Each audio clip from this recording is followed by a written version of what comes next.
नमस्कार दोस्तों, आप सभी का बहुत बहुत स्वागत है आपके अपने चैनल स्टडी फॉर सक्सेस में। कैसे हैं आप सभी? आशा कर रहा हूं दोस्तों आप सभी अच्छे होंगे। आज का टॉपिक दोस्तों रहेगा भौतिक विज्ञान के महत्वपूर्ण प्रश्न जो आपके एग्जाम्स के लिए वेरी इंपॉर्टेंट है।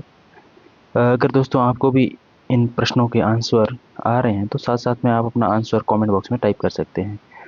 और साथ साथ में दोस्तों नोटबुक और पेन लेके बैठे ताकि आप इन प्रश्नों को नोट डाउन कर सकें और एग्जाम्स में जाने से पहले एक बार इसको रिवीजन कर लें ताकि प्रश्न कोई भी गलत ना हो। तो चलिए दोस्तों, पहला प्रश्न है, वस्तु को गर्म करने पर उसके अणुओं की स्थिति क्या हो जाती है?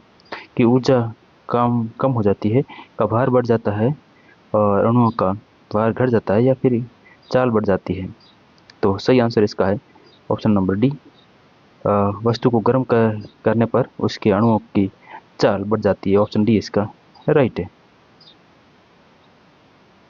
चलिए आगे बढ़ते दोस्तों। अगला प्रश्न है, किसी वस्तु का ताप किसका सूचक है? उसके अणुओं की ऊर्जा का, कुल ऊर्जा का, उसके अणुओं की औसत ऊर्जा का, उसके अणुओं के कुल वेग का, उसके अणुओं की औसत गतिज ऊर्जा का? तो सही आंसर यहाँ पे ऑप्शन नंबर डी है, उसके अणुओं की औसत गतिज ऊर्जा। अगला प्रश्न है, किसी वस्तु के ताप में वृद्धि का अर्थ है कि वस्तु की गतिज ऊर्जा बढ़ गई है, यांत्रिक ऊर्जा बढ़ गई है, वस्तु की स्थितिज ऊर्जा बढ़ गई है, या फिर ऊष्मीय ऊर्जा बढ़ गई है? तो इसका राइट आंसर हो जाएगा ऑप्शन नंबर डी, ऊष्मीय ऊर्जा बढ़ गई है। ऑप्शन डी इसका बिल्कुल सही। बहुत बढ़िया दोस्तों, यहाँ पे ऑप्शन नंबर डी दे रहे हैं उन सभी का सही है। चलिए नेक्स्ट प्रश्न है, जब किसी वस्तु को ठंडा किया जाता है तब उसके अणुओं की स्थिति क्या हो जाती है? कि द्रव्यमान बढ़ जाता है, कि चाल घट जाती है, अणुओं की ऊर्जा बढ़ जाती है, या फिर भार बढ़ जाता है? सही आंसर इसका ऑप्शन नंबर बी है, चाल बढ़ जाती है। ये पहले प्रश्न के सेम ही है, कॉपी हुआ है। ऊष्मा एक प्रकार की ऊर्जा है जिससे कार्य में बदला जा सकता है। इसका प्रत्यक्ष प्रमाण सबसे पहले किसने दिया? तो सही आंसर इसका पांचवे का ऑप्शन सी। यहाँ पे टाइपिंग एरर है मेरे ख्याल से, रामफोर्ड लिखा गया, रदरफोर्ड हो सकता है दोस्तों।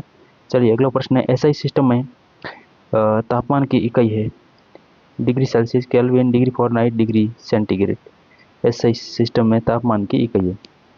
सिक्स का राइट आंसर जाएगा ऑप्शन नंबर बी, केल्विन इसका सही आंसर। नेक्स्ट प्रश्न है, किस वैज्ञानिक ने सर्वप्रथम बर्फ के दो टुकड़ों को आपस में घिस कर पिघला दिया? वेरी इंपॉर्टेंट है। सांतवे का सही आंसर हो जाएगा ऑप्शन नंबर डी, डेवी इसका राइट आंसर है। अगला प्रश्न है, इनमें से कौन ऊष्मा का मात्रक नहीं है? कैलोरी, डिग्री सेल्सियस, जूल, या कैलोरी, किलो जूल, कैलोरी? ठीक है, सही आंसर इसका हो जाएगा option number B, degree Celsius. अगला प्रश्न है, निम्नलिखित में से ताप का एसआई मात्रक है? ताप का सही आंसर इसका केल्विन, ऑप्शन नंबर बी। चलिए अगला प्रश्न है, पूर्ण विकिरण उत्तापमापी किस सिद्धांत पर आधारित है? 10वें का सही आंसर हो जाएगा स्टीफन के नियम पर। ऑप्शन नंबर बी इसका सही है। बहुत बढ़िया। आपको हमारा ये प्रयास, ये कंटेंट पसंद आ रहा है तो लाइक जरूर कीजिएगा। नेक्स्ट आगे बढ़ते हैं, ताप युग्म तापमापी किस सिद्धांत पर आधारित है? जूल के प्रभाव पर, सीबेक के प्रभाव पर, पेल्टियर के प्रभाव पर, या इनमें से कोई नहीं? सही आंसर इसका ऑप्शन नंबर बी, सीबेक के प्रभाव पर। आगे बढ़ते हैं, अगला प्रश्न है, निम्नलिखित तापमापियों में से किसे पायरोमीटर कहा जाता है? सही आंसर इसका ऑप्शन सी, विकिरण तापमापी। अगला प्रश्न है, ऊष्मा के संचरण की विधि है? चालन, वहन, संवहन, विकिरण, उपरोक्त सभी? 14वें का सही आंसर हो जाएगा ऑप्शन नंबर डी, उपरोक्त सभी। नेक्स्ट प्रश्न, ऊष्मा के संचरण की किस विधि में पदार्थ के अणु एक स्थान से दूसरे स्थान तक स्वयं नहीं जाते? 15वें का सही आंसर हो जाएगा ऑप्शन नंबर बी, चालन। बहुत बढ़िया। नेक्स्ट प्रश्न है, विद्युत केतली में पानी गर्म होता है? चालन के कारण, विकिरण के कारण, संवहन के कारण, या उपरोक्त सभी? सही आंसर हो जाएगा संवहन के कारण, ऑप्शन सी।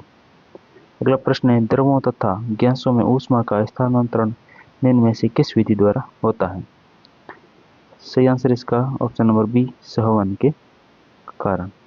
नेक्स्ट प्रश्न, सूर्य की ऊष्मा पृथ्वी पर निम्न में से किस प्रकार के संचार माध्यम से आती है? सी आंसर इसका सही, विकिरण के माध्यम से आती है। अगला प्रश्न, निम्नलिखित में से किन तरीकों द्वारा ऊष्मा स्थानांतरण के लिए किसी माध्यम की आवश्यकता नहीं होती है? सही आंसर इसका ऑप्शन बी, विकिरण। नेक्स्ट है, वोलोमीटर मापन की एक युक्ति है पौधों में वृद्धि के, ऊष्मीय विकिरण के, दाब के या फिर वायु की गति के? सही आंसर है ऑप्शन बी, ऊष्मीय विकिरण के।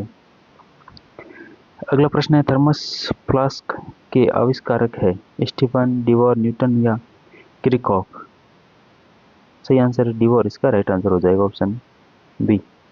नेक्स्ट प्रश्न, किस विधि से ऊष्मा स्थानांतरण को न्यूनतम करने के लिए थर्मस फ्लास्क की दीवारों पर कलई की जाती है? इसका राइट आंसर हो जाएगा ऑप्शन नंबर बी, विकिरण। नेक्स्ट प्रश्न, किसी पदार्थ के एकांक द्रव्यमान का ताप 1 डिग्री सेल्सियस बढ़ाने में लगी ऊष्मा है? जल तुल्यांक, विशिष्ट ऊष्मा, ऊष्माधारिता या गुप्त ऊष्मा? सही आंसर है विशिष्ट ऊष्मा, ऑप्शन बी। अगला प्रश्न है, निम्नलिखित में से किसमें सर्वोच्च विशिष्ट ऊष्मा का मान होता है? सही आंसर है जल, ऑप्शन बी।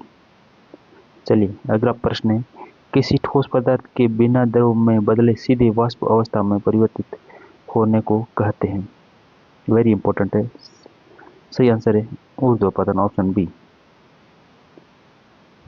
नेक्स्ट प्रश्न है, ऊर्ध्वपातज पदार्थ है नेप्थलीन, अमोनियम क्लोराइड का पूरी उपरोक्त सभी? सही आंसर है उपरोक्त सभी। इसका विस्तार है, ऊर्ध्वपातज पदार्थ वे होते हैं जो गर्म किए जाने पर सीधे ठोस से गैस में बदल जाते हैं बिना तरल अवस्था में परिवर्तित हुए। अगला और लास्ट प्रश्न है, जिस ताप पर कोई ठोस पदार्थ ऊष्मा पाकर द्रव में परिणत होता है कहलाता है? सही आंसर है गलनांक, ऑप्शन बी। तो ये थे दोस्तों 27 इंपॉर्टेंट प्रश्न। आपके इन प्रश्नों में से कितने प्रश्न दोस्तों सही हुए ये आंसर कमेंट बॉक्स में दीजिएगा। अगर दोस्तों चैनल पे पहली बार विजिट करते तो चैनल को दोस्तों सब्सक्राइब जरूर कर लीजिएगा और बेल आइकन को दोस्तों जरूर प्रेस कर लीजिए, जिससे आने वाले सभी वीडियोज़ की नोटिफिकेशन दोस्तों आपको समय पर मिलती रहे। तो चलिए दोस्तों, अपना ख्याल रखें और अपनी पढ़ाई को ऐसे ही कंटिन्यू बना के रखिए। अपना और अपने माता पिता का सपना साकार कीजिए, कड़ी मेहनत कीजिए दोस्तों। मिलते हैं दोस्तों नेक्स्ट वीडियो में, तब तक के लिए अपना ख्याल रखें। जय हिंद, वंदे मातरम।